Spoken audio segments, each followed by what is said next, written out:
இந்த படத்தில் ஒரு கரடி வந்து பார்த்திங்கன்னா ஒரு பாக்ஸ் உள்ள சில விஷயத்த வந்து பார்த்திங்கன்னா பண்ணிட்டுன்னு தந்துருக்கு. அதுக்கப்புறம் அதோட சைக்கிள் எடுத்துக்கிட்டு வந்து பார்த்திங்கன்னா அது பாட்னு ரோட்டில் போயிட்டேன்னு தந்து பார்த்தினா இருக்குது. சைக்கிள் வந்து நிப்பாடுது. ஒரு ப்ளூ கலரில் ஒரு கரடி வந்து பார்த்தினா அதை பார்த்துட்டு அவர்கிட்ட குடுன்னு ஓடின்னு தந்து வருது. உடனே அவர் என்ன பண்ணாரு, அந்த பாக்ஸ் ஓப்பன் பண்ணி உள்ளே வந்து பார்த்திங்கன்னா ஒரு கிளாஸ் மாதிரி தந்துருக்கு. அந்த கிளாஸ் வழியாக தந்து பார்த்தா உள்ள சில படம்லாம் தந்து ஓடும். ஸோ அந்த விஷயத்த வந்து பார்த்தா அந்த ப்ளூ கரடின்னு தந்து பார்த்துட்டேன்னு தந்துருக்கு. அந்த கதையில் என்னன்னா ஒரு 3 கரடின்னு தந்து பார்த்தா இருக்கு. அப்பா கரடி, அம்மா கரடி, பையன் கரடி 3 பேர் செம்ம ஹாப்பியாக தந்து அவங்களோட லைஃப்பை வாழ்ந்துக்கிட்டே தந்துருக்காங்க. அப்போ அந்த இடத்துக்கு ஒரு சர்க்கஸ் ஃபேனு தந்து வருது. அங்கே இருக்க ஜிராஃப், எலிஃபண்ட் எல்லாருமே தந்து பார்த்தா அடிச்சுன்னு தந்து பார்த்தா இட்டுன்னு போகுது. அதுக்கப்புறம் நம்ம ஹீரோ இருக்கிற இடத்துக்குமே தந்து வருது. அவர் அவங்க ஃபேமிலியை காப்பாற்றுன்னு தந்து பார்த்தா எவ்வளோ ட்ரை பண்ணாரு, பட் முடியல. அவரையும் தந்து பார்த்தா அடித்து அந்த சர்க்கஸ் ஃபேனுக்குள்ளே தந்து பார்த்தா இட்டுன்னு தந்து வந்துடுறாங்க. அவங்களோட ஒய்ஃபும் அவங்களோட பசங்களும் தந்து அந்த அப்பார்ட்மெண்ட்லேயும் தந்துருக்காங்க. அவர் எவ்வளோ தந்து அங்கேருந்து தப்பிச்சு போவான்னு தந்து பார்க்குறாரு, பட் முடியவே தந்து இல்லை. அதுக்கப்புறம் அந்த பத்தை காமிக்க சொல்கிறாங்க. நம்ம ஹீரோ முதல்ல முடியாதுன்னு தந்து சொல்கிறாரு.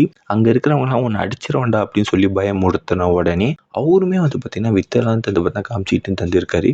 ஜம்ப் பண்ணுறாரு, சைக்கிள் ஓட்டுறாரு, ஏகப்பட்ட வித்தை தந்து காமிச்சிட்ருக்காரு. அதுக்கப்புறம் எல்லாமே முடிஞ்ச போகிறோம். அவர் ஒரு கேஜுக்குள்ளே போட்டு தந்து அடைச்சிட்றாங்க.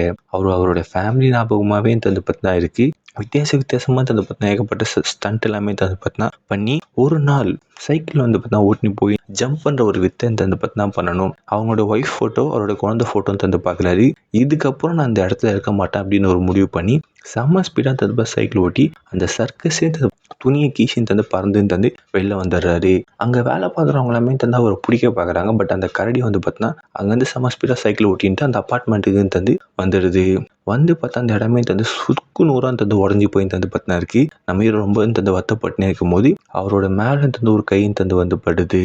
பார்த்தா அவங்க ஒய்ஃபும் அவங்க குழந்தையும் தந்து அங்கே தான் ஒன்றுமே தந்து இருக்காங்க. நம்ம ஹீரோ செம்ம ஹாப்பியாக தந்து பார்த்தினா ஆயிடாரு. அந்த படமுமே தந்து பார்த்தினா முடிஞ்சிருது. அந்த ப்ளூ கலர் கரடி வந்து பார்த்தினா செம்ம ஹாப்பியாக தந்து பார்த்தினா தந்து போயிடுது. பட் அதுக்கப்புறம் தான் தந்து பார்த்தினா காட்டுறாங்க. நம்ம ஹீரோ வந்து பார்த்தினா ஒன்றுமே தந்து அவங்க குழந்தையும் அவங்க ஒய்ஃபையும் தந்து தேடிக்கிட்டு தான் தந்து பார்த்தினா இருக்காரு. அந்த கதை வேணால் ஹாப்பி எண்டிங்காக தந்துருக்கலாம். பட் நம்ம ஹீரோ ஒன்றுமே தந்து பார்த்தா மனசில் ஏகப்பட்ட வழியோடு தான் தந்து பார்த்தினா இருக்காரு. ஒரு நாளாச்சும் நம்ம ஒய்ஃபையும் நம்ம பசங்களையும் பார்த்துட மாட்டோமா அப்படின்ற ஒரு ஏக்கத்துலேயும் தந்து இன்னும் அங்கேயே சுற்றிட்டு இருக்காரு.